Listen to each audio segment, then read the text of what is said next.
How do you actually put it on? And so this fellow was talking about how he put it on. So in prayer, he would wake up in the morning and say, Lord, it's a new day today, and before I even get out of bed, I want to put the armor on. So right now, I'm going to put on the belt of truth. That's the first one. It's a girdle of truth. I want to live by truth today. Your truth is the Word. You are the Word. You are the truth. Jesus said, I'm the way and the truth and the life. John 17:17 says, sanctify them in the truth. Thy word is truth. So Lord, I want to live by truth today. And Lord, not just live by your word, but I want to be truthful. I don't want to be deceitful. I don't want to be duplicit. I want to be sincere with all my words and all my actions. I want to put on truth today. And Lord, I want to put on righteousness, the breastplate of righteousness. And Lord, I know that you're my righteousness. 1 Corinthians 1 says that Jesus is our righteousness. So again, Lord, I want to put your righteousness on me. It's not me. You see your righteousness. You became sin for me that I might become the righteousness of God. And Lord, I want to do right things today. I want to put that breastplate on. I want to put on the helmet of salvation. And this helmet of salvation includes all those things. You died for me. You paid the price for me. You redeemed me. You reconciled me to you. I have peace with you. I'm your son. I've been adopted. And I'm going to heaven. And I know I'm going to heaven. You're preparing a place for me. And I just review some of these great promises that God has said. And Lord, I want to put on the equipment of the gospel of peace. Give me the opportunity to share the gospel today. Lead me to someone in whose heart you're working. Help me to be bold. Help me not to be a wimp. Give me the words to say. Help me to open the conversation. All these go into putting on the equipment of the gospel of peace. And it says, take the shield of faith. And so, Lord, when I'm challenged and attacked on any of these body parts by lies of the enemy, help me to use faith to resist it and to renounce everything that Satan has thrown against me and to cling to it. And Lord, help me to use the sword of the Spirit. Help me to remember your word, to meditate on your word. Help me to use your word rightly, to handle it justly, and help me to use it whenever I need to use it as a two-edged sword to both fight Satan and to refute those who contradict truth. All this has to do with putting on the armor of Christ. And you do it through prayer as an act of faith by reviewing the different pieces of the armor. And this has to do with warfare praying.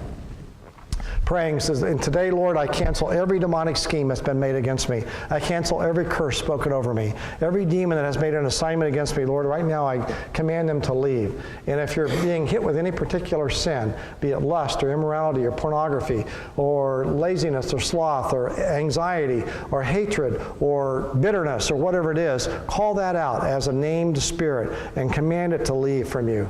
And ask the Holy Spirit to fill on the spot that you had given that place to resident in your brain and to dwell. So do spiritual warfare praying. There's some great books out there on warfare and warfare praying. Mark Bubeck wrote a book called The Adversary and a second book called Overcoming the Adversary. Read books on spiritual warfare. Be smart about this. Tim, you have a question? No? Okay. And then warfare, I'll talk about breaking soul ties in a little bit, but taking back lost ground. Most of us, if you've sinned in an area repeatedly, you've given ground to Satan. In the Korean War, it's a very hilly place where they were fighting. And many times, the American forces or Allied forces would take the top of a hill. And then at night, the Chinese or the North Koreans would come in and they would counterattack and take that hill again. They would take the ground, the high ground. Whoever had the high ground would then control the valleys. And then the Americans would be given the assignment, take the hill back. So you take the hill back, you take the ground back. And there were some hills that actually transferred 20 or 30 times in the course of the war. And that's the nature of warfare. You know, sometimes if we give and yield ground, we have to take that ground back. So if you have yielded ground to the evil one, we need to take that back. And so when you're in the Spirit, when you're praying, just retake the ground back. In Ephesians 4, I think it's around 27, it says, be angry but do not sin, and do not give the devil an opportunity. The word for opportunity there is a Greek word from which we get the word topography. It means topos.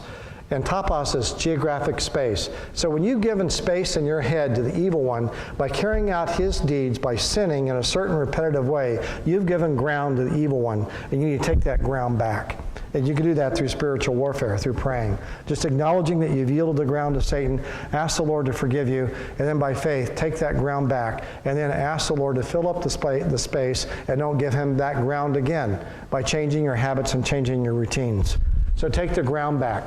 Titus 2:11 through 14 says, the grace of God has appeared for the salvation of all men, training us to renounce irreligion and worldly passions, and to live sober and upright and godly lives in this world. So part of our taking the ground back is to verbally renounce what we have done in prayer, announcing it in the heavenlies, announcing it to the evil forces that have had control in that area. And you do that by grace. The grace of God appeared. The grace of God is defined as the energy that God gives us, the supernatural energy to obey Him. And then we renew our minds by going through the Word, the Scriptures, and what God has said, the truths that He has said about us. And so we have this cycle going, and then we go into the disciplines of the spirit of the Christian life. There are certain things that you and I need to do in order to walk with God. A daily devotional time, maybe Bible reading, Scripture memory or Scripture meditation, times in prayer. Even coming to this is a discipline. Walking with someone every day, having a Christian buddy. Hebrews 3:13 says, encourage one another every day as long as it's called today, lest none of you be hardened by the deceitfulness of sin.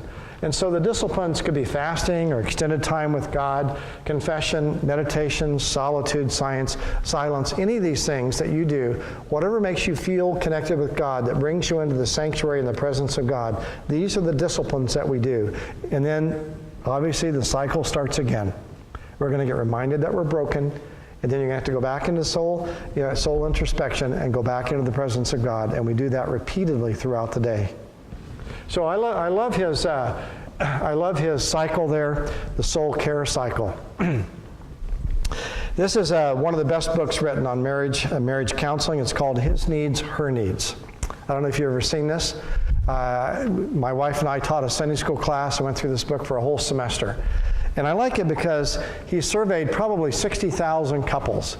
The subtitle for this is Building an Affair-Proof Marriage. And it talks about how men and women are different, what a man expects in marriage and what a woman expects in marriage. And it's very interesting when you look at it. And he talks about the needs of a wife and the needs of a husband. And I'm going to give the top 5 here. And you're going to notice something very, very stark about this list. Here's a woman's number 1 need, is affection. Affection. This is non-sexual affection. This is hugging and holding and being treated tenderly. This is affection. And then conversation, being spoken to, talking, meaningful conversation. So affection and talking, openness and honesty. This is what she needs. This is what she wants. This is what her felt needs are in marriage. Financial stability. And then the last one is family support. She doesn't want to be left alone with the kids. It's a partnership.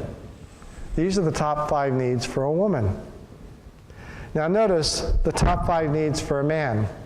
Number 1, sexual responsiveness. The hormonal needs of a man, most women have no clue. In fact, someone has said it's also number 2 and number 3 and number 4 and number 5. But he's not so blatant on that. So number 1 is sexual responsiveness. 2 is home management. He expects his wife to manage the home. Number 3 is admiration. He wants to be respected. He wants a recreational companion. Let's go hiking, let's go walking, let's go kayaking, let's go gardening. He wants someone to do it with him. And number 5, he wants someone to be attractive. It always amazes me that many times a woman will get, after having a baby, she'll maintain the baby fat and will do nothing to get rid of it. And then she may keep growing and be 300 pounds. And then he asks her to lose weight. And the response is, can't you love me as I am? I've delivered your babies. Can't you just love me who I am? And that's just not his need. And so then he may, through life happening, it's wrong, it's abominable, he may divorce her, and guess what she does in the next 6 months? Out of anger, hatred, and spite, she'll lose 150 pounds. I'll show him. Why couldn't she do it for love? Why does hate and bitterness have to be the motivation? So that's always confusing to me. Now, I'm not ragging on women here. Now, don't get me wrong on this. This is just an observation. But notice, what do you notice about these 2 lists? Are there anything that compares? Are there anything that's the same? No, they're all different. what a woman expects and needs in marriage is different than what a man expects and needs in marriage. And so God made us that way. Two different animals coming together, two ticks, two become one. And so it's a very different flavor of what they both expect and want. And so that means that for both, he has to learn to die to self to meet her needs, and she has to learn to die to self to meet his needs. And that's part of the dynamic in a successful affair-proofing marriage. And so I encourage you, read that book, understand it, understand the implications of the book in preparation for marriage. Now, one of the things is I want to talk about breaking unhealthy soul ties. There is such a thing as a soul tie. In 1 Corinthians 6:16, you can read that verse. It talks about, as a man joining himself with a prostitute. It says they become one. Shall Christ become one? It says, no, by no means. If you do that, there's a soul tie. That's part of the mysterious union of sexual union and marriage. If you've been sexually intimate with someone, a single person, or in your life, there is now a tie. There is a supernatural tie that exists. And if you go into a marriage relationship, you don't want all these ties to hold you down. You don't want to bring past stuff from previous stuff into a new marriage relationship. And so how do you break these soul ties? There's 3 or 4 books written on the market. I've read a couple of them. But basically it's done in the same way you put the armor of Christ on. You do it through prayer. And you pray. This is a sample type prayer. I break the ungodly soul tie between me and put the name in there, and myself. Them with me, me with them. I plead the blood of Christ between us and cancel every scheme of the enemy in advance. It's a process of warfare praying that you can read about in spiritual warfare books and books on how to break ungodly soul ties. You want to break all these before you go into a relationship that would be as intimate as marriage. And you may need help from a pastor or someone who's more experienced in warfare, or a counselor to do this. But I would encourage you to read, get smart on these things, and you want to cancel these things and try to minimize it, because this is an open door for the demonic to come in.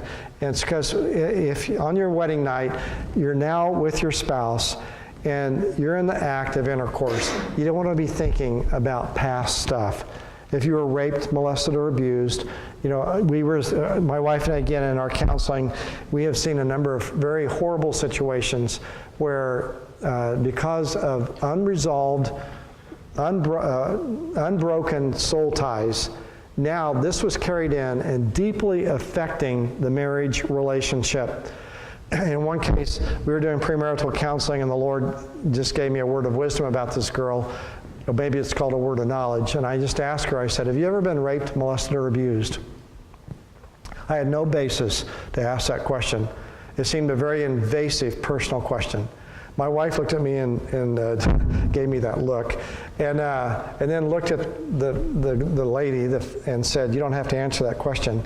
And the husband looked at me, the husband-to-be, and gave me the look, and I just kept staring at the bride-to-be. And I said basically both to the wife and to the husband-to-be, yes, she does need to answer. And once, as soon as I asked the question, her eyes never left mine. She was locked on. And when she was 16, her father had come home drunk and had raped her. And she had never told anyone. And she, after awkward silence, tears, she told the story. Don't you think that's something her husband should need to know?